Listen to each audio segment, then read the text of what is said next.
Chief. Governor. Chief. Okay, that's great.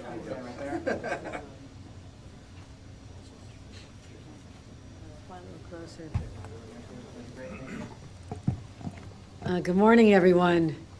It's been a great homecoming for me. I spent a lot of time in Tonawanda as a Erie County Erie County clerk because we had a DMV office here, right, Carl? Yes, we did. Yes, we did. A lot of time out here providing services to our residents, and so it's great to be back here. And also, I've been touring the state, visiting police departments all over, and we'll talk about the funding from the state and how they're using it for technology. But this is also just an opportunity for me to say thank you to everyone who decides they want to be a member of law enforcement, goes through the rigors of training, is part of a team, an incredible community, and I want to just let them know how grateful I am to all of them for what they do, because of what they do, we all sleep better at night, more safely in our beds, and I'm also grateful to every one of them. Certainly our leadership matters as well. Chief James Stofager, I want to thank him for embracing these opportunities and his overall leadership, but the enthusiasm with which he approached the opportunity to have money from the state and to deploy it for his members to make them even more effective. So thank you, Chief. Someone I've known a long time, Supervisor Joe Eminger, and all your town board members who are here today. Thank you, Joe. Great leadership here. Got to keep it going. What's it? Got to keep it going. Yes, absolutely. Stick around. Your help. All right. And someone who's going to be ascending to likely a different position very soon, but is our Senator Sean Ryan. I want to thank him for what he does for this community so far in Albany, as well as Assemblyman Bill Conrad, a great champion for this community, and always to have a strong relationship with our district attorney, Mike Kane, and our other county officials who are here.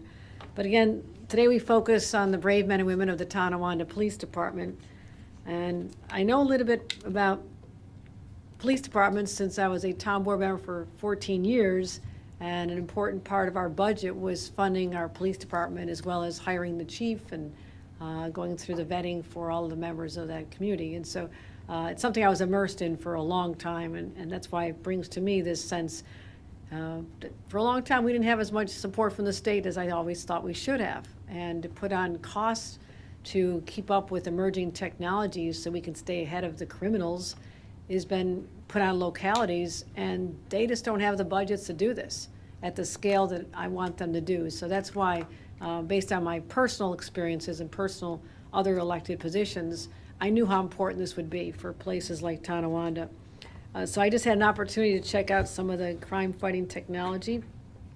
You know how important this is to me, and we're always, as I mentioned, we're always trying to stay a step ahead of the criminals, but they sure make it hard on us. You saw the announcement from the Tonawanda Police Department. I want to get this out to everybody, that the latest scam is that you could be a victim of a car theft, not from what we talked about a couple of years ago when you can use the charger for your cell phone and literally steal a Hyundai or a Kia. Now they're getting very clever and able to scan your fob and get the information necessary literally from your house. You keep your keys near the door inside. You think your door is locked, but they're able to scan this and to use that to steal your vehicle while you're sleeping. So Tonawanda Police Department, I thank you for sounding the alarm on this. I think this should be all over the state. But also there are ways to have fob protectors that everybody should be employing. Again, that's a lower tech way to do this, but that's what we're up against. We're one step here, and they're always going to try and be a step ahead of us, and that's why technology matters. That's why I've committed $127 million to technology upgrades across the state for law enforcement. Here in Western New York, it's nearly $2 million. And the Tonawanda Police Department, they've received $734,000. And you saw in this room, and I saw outside, very impressive use and decision-making from the entire team on how to use that money in the smartest and best way to protect the residents of this community. So we saw the drones here, the cameras, the SWAT headsets, virtual training sets, and also the 3D crime scene scanner, which is quite remarkable.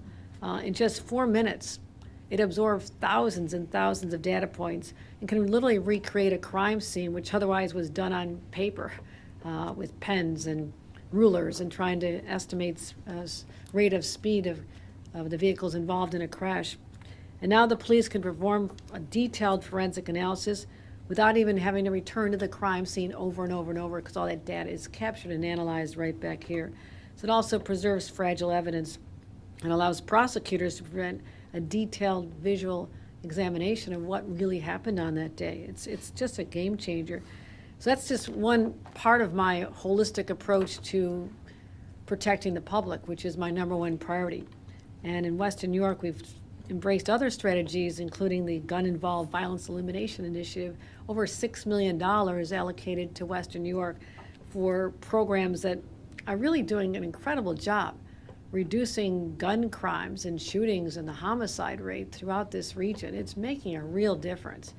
We have over $3.2 million for the SNUG street outreach programs. And I became familiar with this years ago as a county official. In fact, my husband was a prosecutor, a violent crime prosecutor, before he became U.S. attorney. And he knew many of the individuals who were, some of them had former run-ins with the law or had done some time in prisons, and used their experiences to come out and be part of an organization that we're funding that allows them to be the trusted individuals in a community to help young people in particular find a more productive, safer path forward. And so this is really important to me to keep supporting those violence disruptor programs. We allocated $2 million for Project Rise, and that provides mental health services and mentoring and other services really for a lot of people, again, with the idea of keeping people away from violence. And our Crime Analysis Center, the Erie County Crime Analysis Center, $1.5 million for that. That's one of 11 crime analysis centers. There just had been a few when I first became governor, and I realized it's all about connecting the dots and sharing information in real time. That's how we can bolster up our defenses for people across the state. And we're continuing to be able to crack some of our toughest cases and making sure that we also look at our laws. We heard a lot about the need for changes in our laws. We had to toughen up our bail laws, not 1 year, but 2 consecutive years. I had to go back and say, listen, I understand the philosophy, the attitude behind the changes, but we have too many people that are committing crimes that are getting out without consequences, and that's not how you keep a community safe. We also had to change more recently our discovery laws, because our prosecutors will tell you, the police does their work on the ground. They build pretty much an ironclad case and have all the evidence. But right when it gets to court, the judges had their hands tied behind these, because of these laws passed, that literally cases are being thrown out on technicalities. That if there was a piece of paper as well as a digital copy of some evidence and you did not provide both, even though they're duplicative, a case could be thrown out on that alone. Domestic violence cases. We were finding out that 94% of domestic violence cases were being thrown out before that victim even had her day in court because of the technicalities involved here. So we changed all that. You're going to see a major difference over the next year, and I'm proud to see that, and our prosecutors will be employing that along with additional money we've provided our prosecutors. And stronger red flag laws. This is how you have that early warning system based on what someone has said to a classmate in school or telegraphed to a teacher, or what they're doing online. And our monitoring of online speech is robust. We had a very small analysis center at State Police, and I changed that, particularly after the Buffalo shooting. I went back to my team and said, what could we have done? What does the state have to do now to at least try to identify perpetrators who feel, in this case, were radicalized online to a philosophy of hatred and willing to drive 3 hours to slaughter individuals who are doing nothing more than grocery shopping. I use that example all the time of how we sat down and said more has to be done, and toughening up our red flag laws has made a huge difference in getting guns out of the hands of individuals before they harm themselves or others. And let's look at Tonawanda. Again, congratulations. Index crime is down 11%, not over years, but just since last year alone. Violent crime, down 36%. This is extraordinary. This is extraordinary. When people know this, it does bring a higher sense of security, that basic sense of security that everybody deserves to have. And let's zoom out and look at all of Erie County. It's a very similar story, actually similar all across the state. Index crime, Erie County down 13%, murders down 23%. And basically, I'm just going to wrap up with this. This is how you fight crime. You fund the police at record levels. My administration in 4 years has allocated nearly $3 billion for law enforcement. That's unprecedented, but it's making a difference. Equipping them with the best police technology, improving coordination between agencies, which was not happening before, and again, engaging young people before they find themselves on the wrong path, and finally, passing or changing laws that need to be changed just to have more common sense in our criminal justice system. So that's how we're going to keep doing it. Now, I also want to show a contrast from what is going on here in the state of New York with what we're seeing in Washington. It was very disturbing to me to see there had been a reallocation of law enforcement resources at the federal level. You know, FBI agents, DEA agents being redeployed to become ICE agents. I'm not sure how using ICE agents to go into small businesses like I visited earlier last week, or to be going to our schools or places of worship or around our courthouses, people who've been living here a long time. You hear stories, people have been here 20, 25 years, contributing members of our community, working hard, making a difference. How redeploying money from fighting criminals and fighting terrorists to those activities, how that makes us safer. Well, it doesn't. It does not make us safer. And separating kids from their parents does not make us safer, or nor cutting this money for public safety does not. Just this year, Homeland Security slashed $87 million from counterterrorism dollars. Every community is vulnerable, whether it's cybersecurity, cyber terrorism, or real in-person threats. Why'd they do that? $87 million less we have in New York State than we had the year before. That's a 40% cut right here in Western New York. Does anybody feel safer now? 40% cut in federal resources to help keep us protected from terrorism. Now, what does that mean? It's bomb squads, tactical teams, K-9 teams, and hazardous material response units that will not have the funding that they've relied on in the future. So I'll close with a simple message to Washington. If you're serious about law and order, if you're serious about keeping America safe, then look what we're doing in New York. We're funding law enforcement at higher levels. We're not scaling back, and we believe in the people on the ground and their ability, if we give them the resources they need, to just do their jobs because they're so committed. So I say we should work together with Washington, find a path forward, but please restore the funding that's been cut. So we've come a long way, but you'll never hear me say that mission accomplished or done, because one crime victim is one too many. But I'm here to just, again, thank the leadership, thank all the members of this incredible, extraordinary police department and the elected officials who are here, but also to remind people what's working. This is what's working. The dollars are what's working, and the people behind me are working every single day to keep us safe, and I want to say thank you to all of them. Thank you very much. And with that, I'll turn it over to our Chief of Police. Thank you, Governor.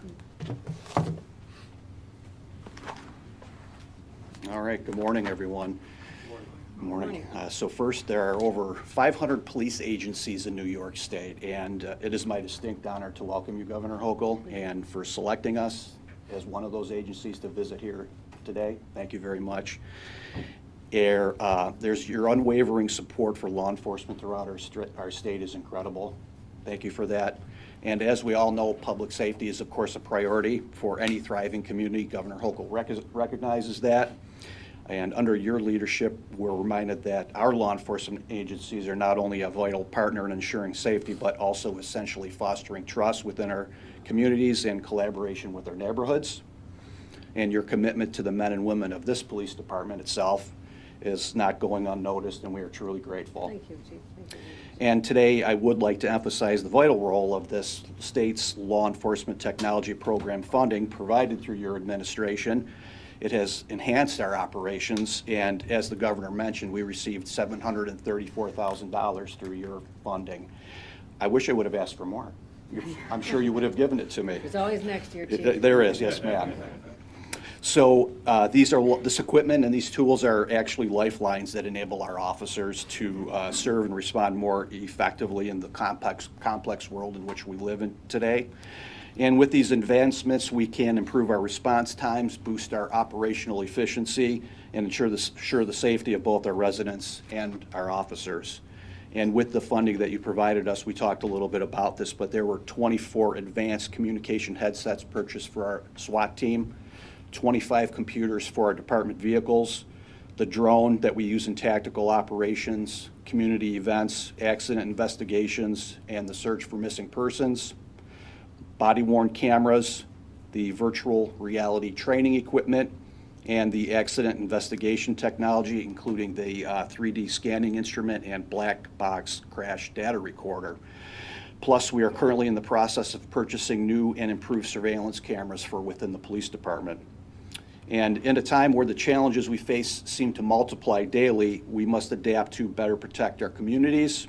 The equipment and technology funded by your grant allow us to do just that. It equips our officers with the necessary tools to meet the demands of modern policing, enabling them to focus them on their primary mission and keeping our streets safe and our residents secure. Your continued support, Governor, with to those who are sworn to serve and protect speaks volumes about your dedication to our communities. It's not just about providing resources, it's about empowering us to deliver results that really matter. So I think that you really understand the importance of equipping our departments with the tools required to respond effectively and efficiently, and for that we thank you. And as we move forward, we're excited about the possibilities that lie ahead for us. And with your support, we're not just keeping pace with the evolving landscape of public safety, we're leading the charge in innovative solutions that drive positive change in our communities. Once again, Governor Hochul, thank you for your steadfast commitment to law enforcement, for prioritizing public safety, and for being an advocate for our officers and the communities they serve. And together, we're going to continue to build a safer and more secure future for all who call Town of Tonawanda home. Thank you. Thank you, ma'am. Invite our supervisor, Joe Eminger, to say a few words. Thank you. Thank you, Governor. I think it's only fitting today that we are gathered here in our Frank Fonner Public Safety Building. Officer Fonner is the only officer who was killed in the line of duty in the town of Tonawanda. It happened over 100 years ago in 1923. And the men and women of this department, under the leadership of Chief Stoffager and Assistant Chief Fennell, do serve and protect our community, the finest in Western New York, if not the state. We as a town board, and as a former town board member, I think you can appreciate this, our resources are somewhat limited. All that you saw, all that you see before you costs money.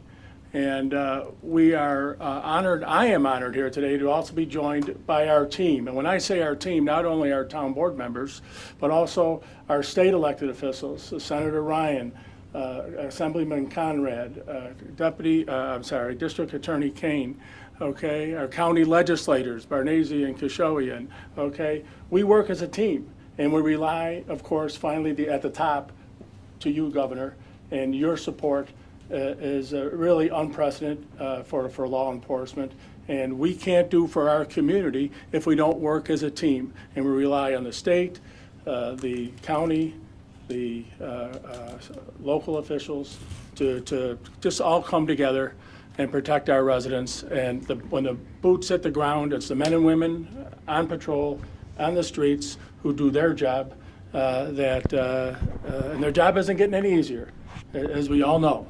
And not getting any easier at all. And we are very grateful for your joining us today. And I do come bearing a small gift, if you don't mind.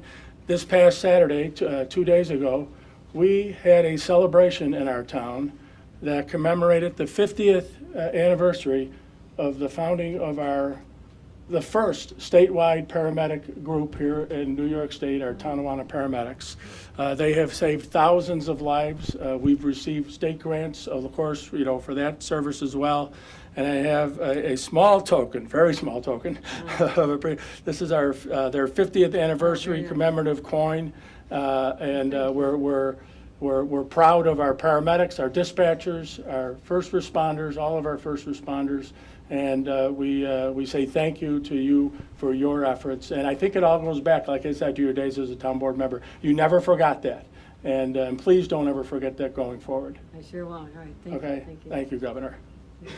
All right, we're gonna take a couple on-topic questions on today's announcement. Law enforcement technology in Tonawanda. We shall start with Dave over there. Thank you very much, Matt, and good morning, Governor. Morning. You'd mentioned your concern over FBI and DEA agents being redeployed as ICE agents. However, in this state and other states like it, where they have such policies, won't let local police help these agencies. And so I guess my question is, would they need to do that, redeploy these federal agents, if we didn't have policies preventing our local police from assisting them? Oh, no, I think you're mischaracterizing our state policies here, that our even state police are required and are willing to work with ICE when it comes to executing a criminal warrant. I have said even to Tom Homan, you have criminals that need to be gone, and you said you're going after the worst of the worst, the most egregious criminals. I said, I'll help you. We've been doing this long before this administration. So our policies are that local law enforcement and state police will work hand in hand with ICE to help identify, secure, and remove people who are a criminal threat. And so I think that, but I think if you're also saying, for example, if ICE came in and said they wanted all of our Tonawanda police officers to help them go after, wait outside schools and to see whether anybody comes out, that they could possibly see if they possibly have aren't here under legal status. I think it's important that they're fighting domestic violence cases in their town and protecting against terrorism and solving for accidents. So I think it's also like, you do your jobs the way you always have, we'll do ours, but when there's a case, if they're presented a warrant for someone's arrest and a criminal warrant, absolutely, we should be helping. So I think that you shouldn't conflate the two here. Well, there have been cases around the state, including in Rochester, where local police have been threatened with being suspended if they showed to back up ICE upon request. Well, that's because of a policy in the city of Rochester. That is not our state policy. That is, I've already explained what it means in our state policy. We do assist when there's arrest involved. So is that also a separation maybe between like civil crime versus, again, more of a violent crime sort of thing? Those individuals maybe were civil criminals? When there's a criminal warrant, a judicial order, warrant for arrest, absolutely, there's 3 or 4 categories of where we will automatically provide assistance. I know a little bit about this because I was forced to testify for 8 solid hours in Washington because the representatives there, the Republican representatives, had a wildly inaccurate understanding of our laws in the state of New York, and I had to set them straight. Any other on topic? Yes, you said the criminals are sure making it hard on us. And of course, your party and you've been criticized about making it hard on the police, and I'm glad you brought that up. And then you went on to say how many steps you've taken to shepherd reforms to bail reforms in the last couple of years. So my question is there any more tweaking that needs to be done on that beyond the measures that you've shepherded in terms of discovery and the other ones you brought up, or are we good where we're at? Yeah, I wouldn't just characterize it by parties. I mean, there are elements in both parties who say and propose policies that the vast majority of the party, you ask the majority of Democratic elected officials and members of the Democratic Party, should we fund the police? The answer is yes. And so let's not take it down to that base level. I don't think that's necessary.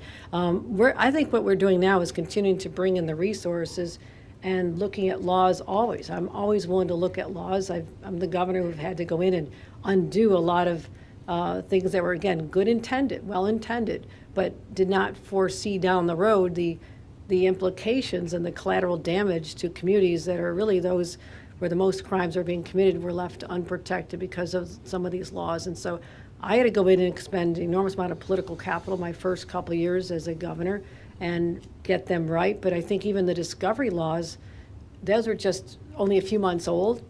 I think you're going to see a shift in the number of cases that are successfully prosecuted because you won't have them thrown out in technicalities. We're always going to protect defendants' rights. And if there's exculpatory evidence, they're required to turn it over. Correct, Mr. DA? Yes, Your Absolutely correct, required to turn that over. Yes. But, do you want to describe for a second what it was like under the current laws until we change the discovery laws? I think you're going to see a lot more cases successfully prosecuted when there is really evidence that someone has committed a crime. That's how you protect the community. So I think we're going to let this, for the near future, let some of these laws play out. And again, I don't think you can argue with the numbers here either. Compared to where the numbers were escalating upward and upward and upward, all the crime statistics, index crimes, assaults, retail theft, violent crimes, they were all heading upward when I first became governor. All those categories are downward, even in places like New York City. Subway crime, everybody talked about subway crime in New York City. It's a scary place. We had the lowest recorded number of crimes committed on the subway in July and August in history. So we're now down to 30-year lows in many of these crimes across the state. And I give a lot of credit to the people you're seeing in the front of this room and all over the state who are doing their very best and working as a partner to me to get that done.